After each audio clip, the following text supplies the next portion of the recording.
हरिः ओम्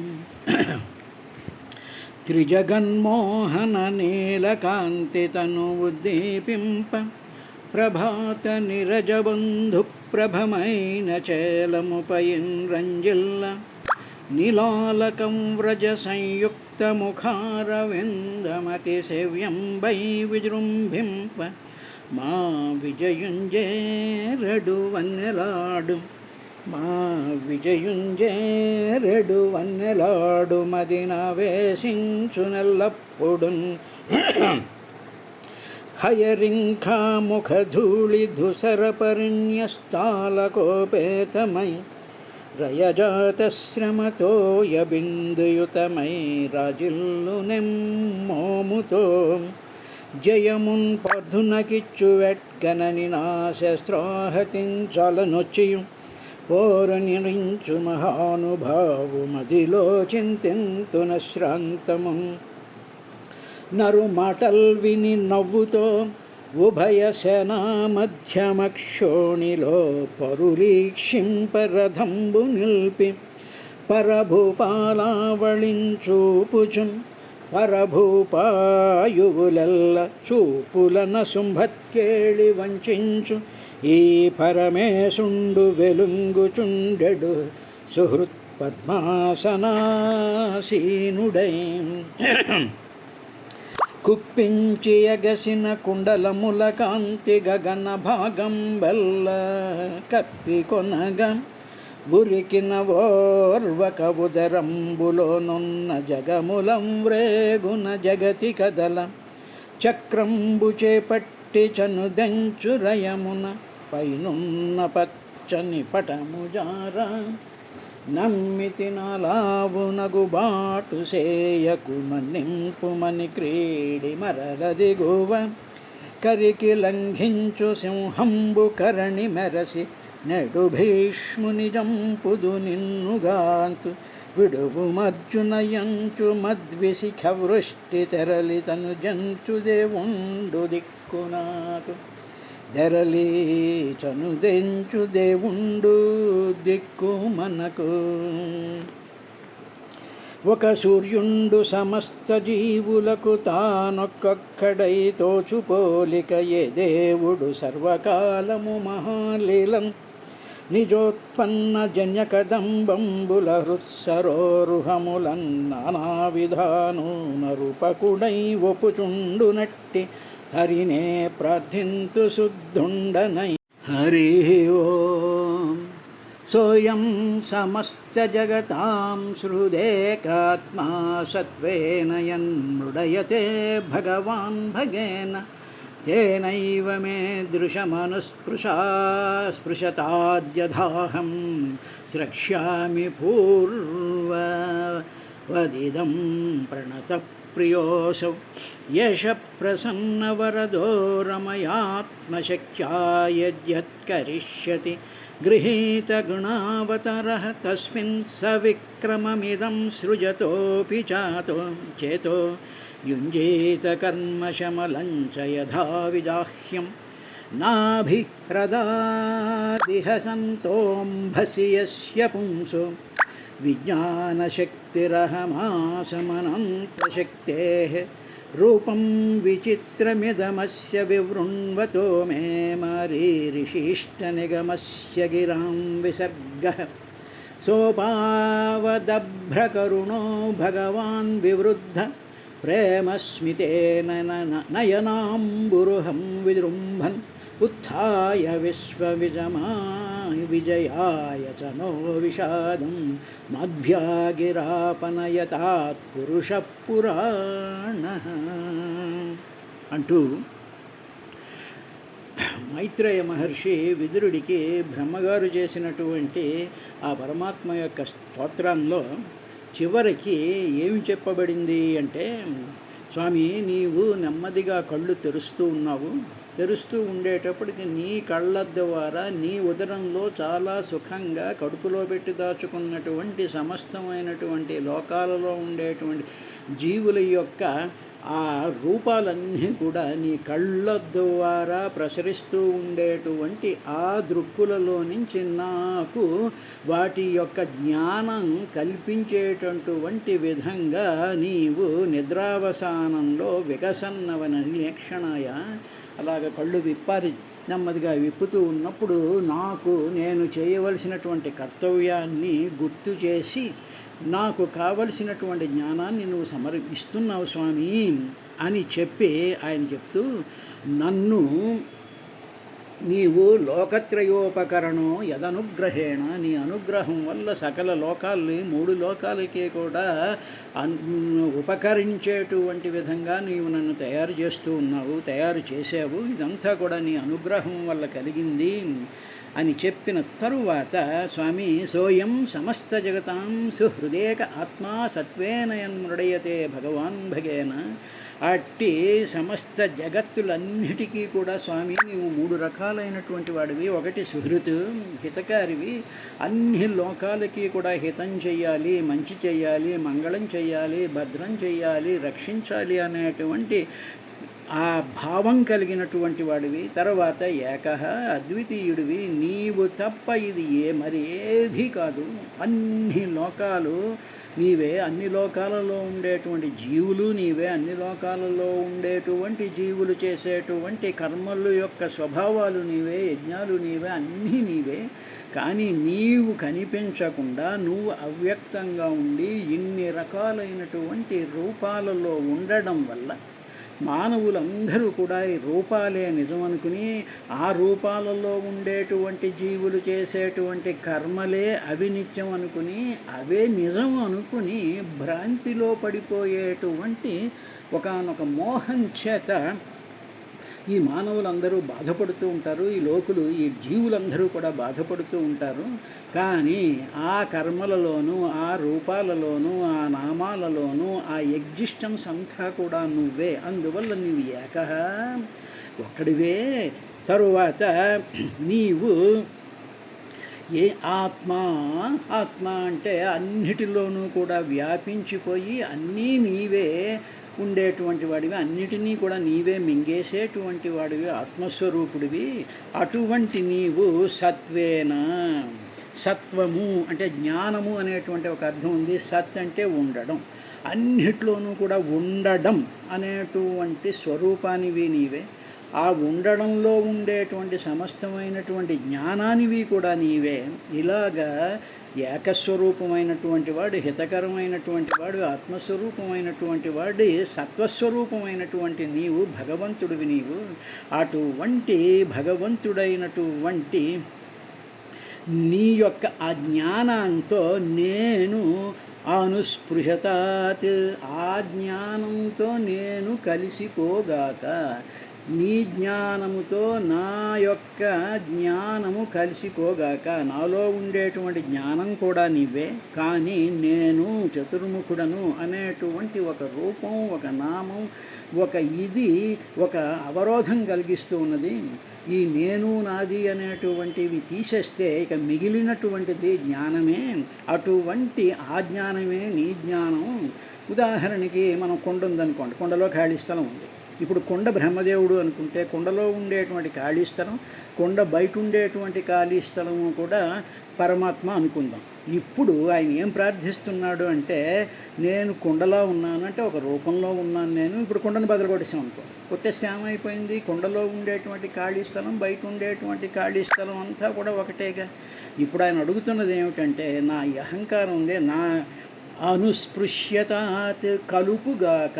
అనుస్పృశ్యతాత్, అను అంటే నీలోకి, అంటే కంటిన్యూస్గా నీలోకి కలుపుగాక.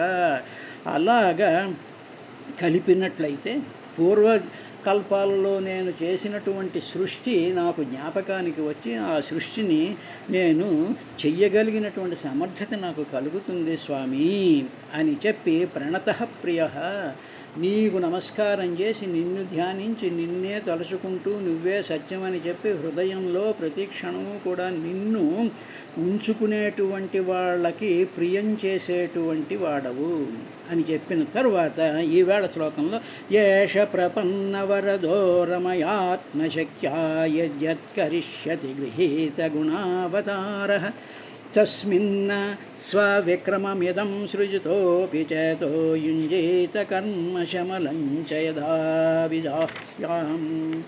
స్వామి, నీవు నిన్ను శరణుజొచ్చినటువంటి వాళ్ళందరికీ కూడా నువ్వు వరాలు ఇస్తావయ్యా. ఆ వరాలు ఇచ్చేటువంటి నువ్వు ఉన్నామే పరమాత్మ స్వరూపంలాగా. ఇప్పుడు మందున పడుకుని ఉన్నామే, శయనించి ఉన్నామే, ఇప్పుడు నాకు నీ శయనంలో నీ శక్తి అయినటువంటి లక్ష్మీదేవితో కూడి ఉన్నావు. నెంబర్ 1. అంటే ఇప్పుడు నాకు క్లియర్గా ఏం కనిపిస్తోందంటే నువ్వు పరమాత్మ స్వరూపమైనటువంటి దివ్యమైనటువంటి తేజస్సుతో వెలిగిపోతూ ఈ చైతన్య ప్రకాశం అనేటువంటి సముద్రంలో శయనించున్నావు. ఇలా ఉండేటప్పుడు నువ్వు మాత్రమే కనిపించిన తరువాత ఇప్పుడు నాకు నీలో ఒక శక్తి కనిపిస్తూ ఉంది. ఆ శక్తి స్వరూపంలాగా కనిపిస్తూ ఉంది. ఆ శక్తి స్వరూపము లక్ష్మీదేవి. అటువంటి నీలో ఉండేటువంటి లక్ష్మీదేవి అనేటువంటి శక్తితో మీ ఇద్దరు కలిసి అనేక రకాలైనటువంటి అవతారాలని దాలుస్తూ ఉన్నారు. అలాగ నీవు అవతారాల కింద వచ్చినప్పుడు అప్పుడు ఏం చేస్తున్నావంటే ఆ అవతారాలలో నీ యొక్క దివ్యమైనటువంటి గుణాలను ప్రకటిస్తూ ఉన్నావు. ఇప్పుడు నీ దివ్యమైనటువంటి గుణాలు నాకు కనిపిస్తున్నా సామాన్య మానవులకి పుట్టబోయేటువంటి అన్ని లోకాల్లో ఉండేటువంటి జీవులకి ఎప్పుడు నీవు అమ్మవారితో కూర్చుని శక్తి స్వరూపంతో ఉండేటువంటి దానిలో నీవు దివ్య గుణాలను చూడడం వాళ్ళకి సాధ్యం కాదు. కాబట్టి నీ దివ్యమైనటువంటి గుణాలను ప్రకటించినట్లయితే అప్పుడు అలా ప్రకటించడం కోసం అని చెప్పి నీవు అనేక రకాలైనటువంటి అవతారాలు ఎత్తుతూ వచ్చి అప్పుడు ఆ అవతారాల ద్వారా నీ లీలలు నీ మహత్యాన్నంతటినీ కూడా ప్రకటిస్తూ ఉంటావయ్యా. కాబట్టి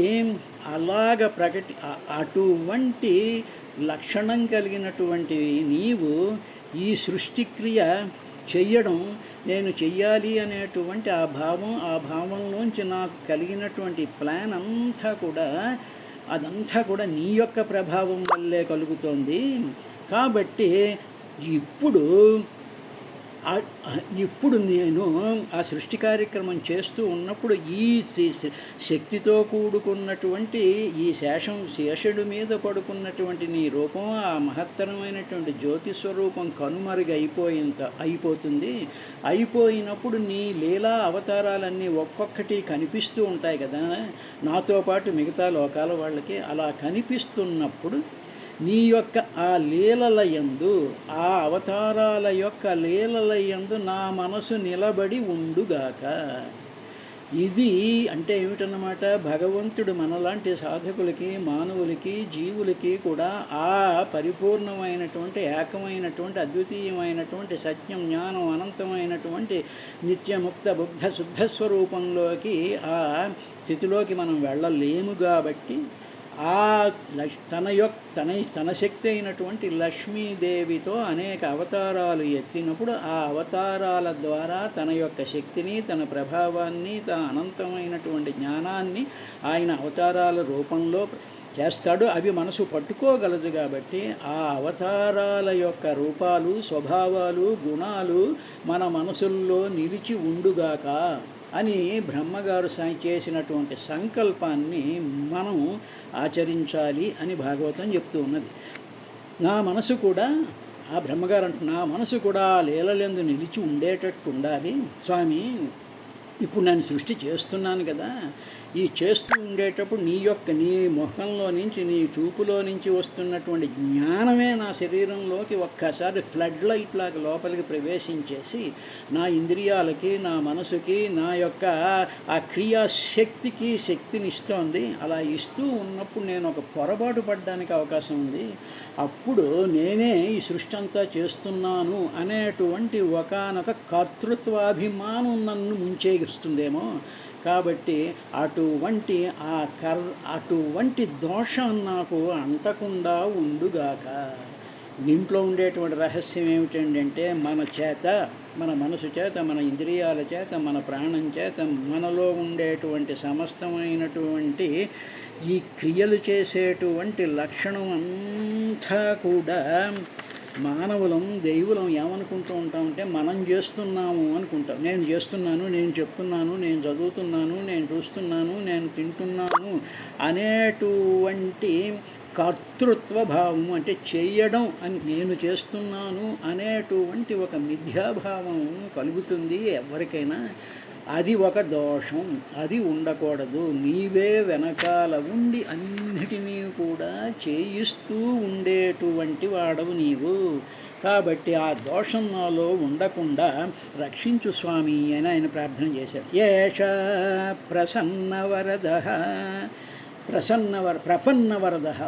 ప్రపన్నవరద ఎవరైతే శరణు నిన్ను చెందుతారో, ఎవరైతే ప్రపన్నులుంటారో అంటే దీనావస్థలో ఉంటారో అటువంటి వాళ్ళకి వరాలిచ్చేటువంటి యశః ఆ శ్రీహరి, ఓ శ్రీహరి, రమయా ఆత్మశక్త్యా నీ యొక్క ఆత్మశక్తి అయినటువంటి రమయా లక్ష్మీదేవితో కలసి యద్యత్కరిష్యతి గృహీత గుణావతారః, ఆవిడితో కలిసి గృహీత, నువ్వు గ్రహిస్తూ ఉంటావు. ఏమిటి? గుణావతార, అనేక రకాలైనటువంటి అవతారాలని, ఆ అవతారాల్లో అనేక రకాలైనటువంటి గుణాలతోనూ నీవు కనిపిస్తూ ఉంటావయ్యా. కనిపించి అప్పుడు నువ్వేం చేస్తూ ఉంటావంటే యత్ ఏ పనులైతే కరిష్యతి చేస్తూ ఉంటావో, అలాగే వరహావతారంతో, మీనావతారంతో, తర్వాత కూర్మావతారంతో, నరసింహావతారంతో, రామావతారంతో, కలికావతారంతో, కపిలావతారంతో, వృషభావతారంతో, ఎన్నో రకాలైనటువంటి అవతారాలతో నీవు చేస్తూ ఉంటామే, అవి యత్ ఏదైతే కరిష్యతి నువ్వు చేయబోతూ ఉన్నావో అటువంటి ఆ గుణ, ఆ లీలలన్నీ కూడా నా యుంజీత, నాలో అవి నిలిచి ఉండుగాక. I should not forget, I should always be aware of, అవన్నీ కూడా నా మనసులో ఎప్పుడూ నిలకడగా ఉండాలి. అంటే మనం భాగవతం చదువుతున్నప్పుడు, భాగవతం శ్రవణం చేస్తున్నప్పుడు ఆ అవతారాలు ఎందుకు కంటిన్యూస్గా భాగవతంలో కానీ పురాణాల్లో కానీ చెప్పబడుతూ ఉంటాయంటే ఆ అవతారాల ద్వారా అవి మన మనసు పట్టుకోగలిగినటువంటి విధానంగా ఆయన అమ్మవారితో కలిసి వచ్చి ఇది చేస్తూ ఉన్నాడు. కాబట్టి ఇటువంటి భావం ఒకటి ఉన్నది. తరువాత స్వవిక్రమం, నీ యొక్క విక్రమం వల్లే ఈ జగత్తంతటినీ కూడా సృజతః నేను సృష్టిస్తూ ఉన్నాను. తస్మిన్ స్వవిక్రమం ఇదం సృజితో అపి, నీ యొక్క పరాక్రమం వల్ల, అంటే నీ యొక్క జ్ఞానం వల్ల, నీ యొక్క ప్రజ్ఞ వల్ల, నీ యొక్క ప్రభావం వల్లనే నేను సృష్టిస్తూ ఉన్నాను. అపి, కానీ అలా సృష్టిస్తూ ఉన్నప్పుడైనా సరే నీవు నీ గుణావతారాలకు సంబంధించినటువంటి ఒక పక్కన ఉండాలి. రెండవది నేను కోరుకునేటువంటిది ఏమిటంటే యథా కర్మశమలం విజక్ష్యాం, నేను చేస్తున్నాను అనేటువంటి శమలం, అంటే ఆ దోషం ఉందే, ఆ భావం ఉందే, ఇదంతా నేనే చేసేస్తున్నాను అనేటువంటి భావాన్ని విజాహ్యం, దానిని నా దరి జారనివ్వకు, దానిని నేను వదిలిపెట్టేశాయి. అంటే ఏమిటన్నమాట, ఇది భాగవతం మనకు అందిస్తూ ఉండేటువంటి ఒక అద్భుతమైనటువంటి మెసేజ్. ఇది మనం ఏమీ చేయటం లేదు. అతి సింపుల్ ఉదాహరణ చెప్పాలనుకోండి, ఒక టాయ్ ఉందనుకోండి, టాయ్లో బ్యాటరీ వేస్తాం. ఆ టాయ్ ఏం చేస్తుంది? చేతులు పైకెత్తుంది, కాళ్ళు తింటుంది, మోటార్ సైకిల్ నడుపుతుంది, ఇవన్నీ చేస్తూ ఉంటుంది ఆ బొమ్మ. ఆ బొమ్మ చేస్తూ ఉండేటువంటి ఆ బొమ్మ లోపల మనసు, ఆ బ్రెయిన్లో ఆ బొమ్మలో ఒక చిన్న చిప్పు పెట్టామనుకోండి, ఆ చిప్పు ఏమనుకుంటుందంటే నేను చేస్తున్నాను, నేను చేయగలుగుతున్నాను. అంటే ఆ బొమ్మ నేను చేస్తున్నాను, నేను చేయగలుగుతున్నాను, నేను మోటార్ సైకిల్ తొక్కుతున్నాను, నేను కింద పడుతున్నాను, నేను పైకి లేస్తున్నాను అనేటువంటి ఆ క్రియలను మాత్రమే, ఆ బొమ్మలో ఉండేటువంటి చిప్ గ్రహించి ఇదంతా నేను చేస్తున్నాను అనుకుంటూ ఉంటుంది. కానీ ఆ బొమ్మని ఆడించేటువంటిది బొమ్మలో బొమ్మ అలా ప్రవర్తించడానికి కారణమైనటువంటిది బ్యాటరీ ఉంటుంది. బ్యాటరీలో నుంచి కరెంట్ వెళ్తూ ఉంటుంది. అలా ఉండే అది కాకుండా దాన్ని మనం రిమోట్తో ఆపరేట్ చేస్తూ ఉంటాం. ఈ రిమోట్తో ఆపరేట్ చేసేటువంటి వాడు భగవంతుడు. ఈ రిమోట్ ఆపరేషన్ వల్ల బ్యాటరీ యాక్టివేట్ అయ్యి అప్పుడు ఆ బొమ్మ చేత ఆ పనులు చేస్తూ ఉంటుంది. అదేవిధంగా ఇప్పుడు బొమ్మ బదులు మనం అంటే మానవుల శరీరాలు, జీవుల యొక్క శరీరాలు, వీటిల్లో ప్రాణం అనేటువంటి బ్యాటరీ ఉంది. ఆ ప్రాణాన్ని నడిపేటువంటి రిమోట్ కంట్రోల్ భగవంతుడు. కాబట్టి ఇప్పుడు ఈ బొమ్మకి నేను నడుస్తున్నాను, నేను మోటార్ సైకిల్ దొక్కుతున్నాను, కింద పడుతున్నాను, లేస్తున్నాను, పరిగెడుతున్నాను అని బొమ్మ అనుకుంటున్నట్టుగా మానవులందరూ అనుకుంటూ ఉంటారు. అటువంటి తప్పుడు భావమే కర్మశమలం, చేసేటువంటి కర్మలలో నుంచి వచ్చినటువంటి దోషం. అది ఆ దోషం విజహ్యాం అహం విజహ, దానిని జహ్యా నేను వదిలిపెట్టుగాక, నాకు ఆ భావం లేకుండా ఉండుగాక. ఇది బ్రహ్మదేవుడే చేసినటువంటి స్తోత్రం అయినప్పుడు సాధారణమైనటువంటి మానవులందరూ కూడా ఇదే చెయ్యాలి. నేను గుడి కట్టాను, నేను కార్యక్రమాలు చేస్తున్నాను, నేను నా చుట్టూ 10 మంది తిరుగుతున్నారు, నేనేమో ఇది చేస్తున్నాను, నేను అది చేస్తున్నాను, నా కాళ్ళకి మొక్కండి, నన్నే దేవుడు అనుకోండి, నన్నే పూజించండి, నన్నే నెత్తి మీద పెట్టుకోండి అనేటువంటిది చేస్తున్నాము అంటే మనం ఎంత కర్మశమలం చేస్తున్నామో ఆ దోషం భగవంతుడు కూడా క్షమించడు. జ్ఞానం కలిగినటువంటి వాడు ఎప్పుడూ అటువంటి మాటలు మాట్లాడు. ఇదైన తరువాత దీనినే రమయా ఏష ప్రపన్న వరదో రమయాత్మశక్త్యాః, రమయాత్మశక్త్యాః, రమాదేవితో నీలోనే ఉండినటువంటి రమ లక్ష్మీదేవి ఆవిడ ఆత్మశక్తి, నీ యొక్క శక్తి ఆవిడ.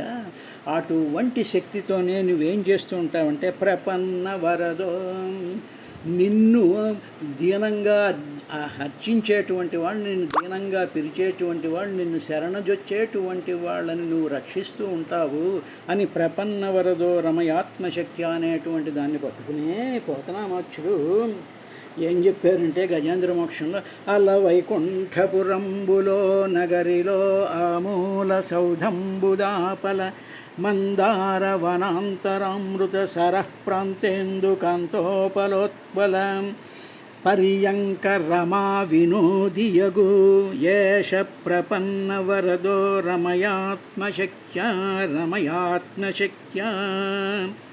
ఆ రమాదేవితో నీవు ఉన్నప్పుడు యత్పర్యంక రమా వినోదియగు ఆపన్న ప్రసన్నుండు ఏష ప్రపన్న వరదో ఆపన్న ప్రసన్నుండు వివ్వల నాగేంద్రము పాహి పాహి అని కుయ్యాలించి సంరంభియై ఏష ప్రపన్న వరదో రమయాత్మ్యశక్త్యా యద్యత్కరిష్యతి గృహీత గుణావతారః. అలాగా ఆ ప్రపన్నుడు, ఆ దీనుడు పిలిచినప్పుడు ఏం చేస్తూ ఉంటాడంటే ఆయన ఒక అవతారం ఎత్తి వస్తాడు. ఏమిటి ఆయన ఎత్తినటువంటి అవతారం అంటే సాక్షాత్తు గరుడవాహనుడైనటువంటి శ్రీమన్నారాయణ స్వరూపంతో అది మొట్టమొదట భూమి మీదకి దిగి వచ్చినటువంటి అవతారం అది. అలా వచ్చేటప్పుడు ఆయన అలా వచ్చాడో పోతన గారు చెప్తాడు. సిరికింజప్పడు శంఖచక్రయుగముంచేదోయి సంధింపడు ఏ పరివారముంజీరడ భ్రగవతిం వన్యంపడాకర్ణ ధమ్మిల్లము చక్కనొత్తడు వివాద ప్రోత్థిత శ్రీకుచోపరిచరాంచలమైన వీడడు గజ ప్రాణావనోత్సాహి అయి, గజ ప్రాణావనోత్సాహి అయి, ప్రాణం పోయేటువంటి ఏనుగు యొక్క ప్రాణాన్ని రక్షించడానికైనా ఆయన వచ్చాడు అంటాం. ఇప్పుడు గజని తిరగేసాం అనుకోండి, జగ ప్రాణావనోత్సాహి అయి, జగత్తులో ఉండేటువంటి సమస్త జీవులు కూడా పుడతారు మరణిస్తారుగా. జగ ఈ ప్రాణావనోత్సాహి అయి, ప్రాణాలు పోతాయిగా, సమస్తమైనటువంటి జనించి గతించేటువంటి జీవుల్ని రక్షించడం కోసమని చెప్పి ఏష ప్రపన్న వరదో రమయాత్మశక్త్యాః. ఆ లక్ష్మీదేవితో ఆయన వస్తాడు. లక్ష్మి అనేటువంటి దానికి అర్థం ఏమిటంటే లక్ష్యతే ఇది లక్ష్మి, లక్ష్యాన్ని చూపించేటువంటిది లక్ష్మి. ఆవిడ ఎప్పుడు ఏమిటి చూపిస్తూ ఉంటుందంటే, ఇగో పాదాలు, ఈ పాదాలను పట్టుకోండి, ఈ పాదాలే నిరంతరమైనటువంటివి, ఇవే నిత్యమైనటువంటివి, ఈ పాద సరోజాంఘ్రి మీదే నా చేతులు ఉంటాయి, నా దృష్టి ఉంటుంది, నా మనసు ఉంటుంది, నా కౌగిలింత కూడా పాదాల మీదే ఉంటుంది అని చెప్పి దేనినైతే లక్ష్యముగా చూపించినటువంటిదో అది లక్ష్మి. లక్ష్మి అంటే లక్ష్యాన్ని చూపించేటువంటిది. అంటే షీ షోస్ యువర్ గోల్. అంతేగాని ఇలాగా డబ్బులు పట్టుకుంటే డబ్బులు ఇచ్చి పారిపోయి అఫ్డీలు పెట్టేసేసి కొంపలు కొనేసేసి ఇవి కొనేసేసి అవి కొనేసేసి అమ్మ లక్ష్మీదేవి నన్ను అనుగ్రహించేసింది, ఇది కాదు లక్ష్మి. అవి డబ్బులు ఇచ్చేటువంటిది బ్యాంక్ మేనేజర్ ఇస్తాడు, లేకపోతే ఇంకోటి ఎవడని ఇస్తాడు నీకు డబ్బులు. లక్ష్మి ఏమిటి? లక్ష్మి ఆయన పాదాన్ని చూపించేటువంటిది. కాబట్టి అటువంటి ఏష ప్రపన్న వరదో, ప్రపన్నులకి వరాలిచ్చేటువంటి రమయాత్మశక్త్యా, ఆ రమాదేవి తన యొక్క ఆత్మశక్తియే ఆవిడతో కలిసిన యద్యత్ కరిష్యతి, ఆయన గృహీత గుణావతార, అవతారాలన్నీ కూడా ధరిస్తూ ఉంటాడు. కాబట్టి అటువంటి అవతారాన్ని నేను మనసులో తలుచుకుంటూ ఉండేటట్టు నన్ను అనుగ్రహించు. రెండవది, నేనే చేస్తున్నాను అనేటువంటి ఆ కర్మశమలాన్ని తొలగించు తండ్రి అని చెప్పి విధాత పరమాత్మని చేసినటువంటి స్తోత్రం రేపటి కార్యక్రమంలో మరో శ్లోకంతో వస్తాం.